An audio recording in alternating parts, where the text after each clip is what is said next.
আসসালামু আলাইকুম। Hi guys, আজকে একটা নতুন ভিডিও নিয়ে আসলাম। এই যে গাড়িটা দেখতে পাচ্ছেন, দুরন্ত অর্থাৎ রানার 80 সিসি গাড়ি। এই গাড়িটা বিক্রি হবে। যদি কেউ করার মতো কাস্টমার থাকেন তাহলে অবশ্যই কমেন্ট বক্সে জানাবেন। দেখুন গাড়ির কন্ডিশন, চাকার ভিড় দেখেন, চাকা মোটামুটি ভালো আছে। এখনও 50 কিলোমিটার মাইলেজ দেয়। অর্থাৎ কার্বোরেটরটা যদি আপনি একটু আপডেট করেন বা মানে তেলটা যদি কমান তাহলে আরও বেশি যাবে, 60-65 যাবে। ট্যাঙ্কি দেখেন, ট্যাঙ্কির কোয়ালিটি দেখেন। এটা মিটার বক্স, তালাটা নতুন, কয়দিন আগে পাল্টাইছে। এই হচ্ছে আপনার সামনের চাকার কন্ডিশন।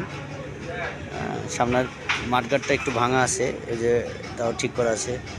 লাইট, এই যে এক্সট্রা লাইট নতুন লাগানো। মোটামুটি গাড়ির কন্ডিশন মোটামুটি ভালোই আছে। ইঞ্জিন এখনও পর্যন্ত ইঞ্জিন খোলা পড়ে নাই, খুবই ভালো কন্ডিশনে আছে। যাদের ছোটোখাটো গাড়ি বা অফিস আদালতে যাওয়ার জন্য প্রয়োজন তারা নিতে পারেন। এই দেখেন, এই সাইডটা দেখেন, এই সাইডের কন্ডিশনটা দেখেন, মাশাল্লাহ সুন্দর আছে। হ্যাঁ, অতএব যাদের লাগবে যোগাযোগ করেন ইনশাল্লাহ। কমেন্ট বক্সে জানাইলে বা মেসেঞ্জারে নক করলে আপনাদের ডিটেলস আরও বলা হবে।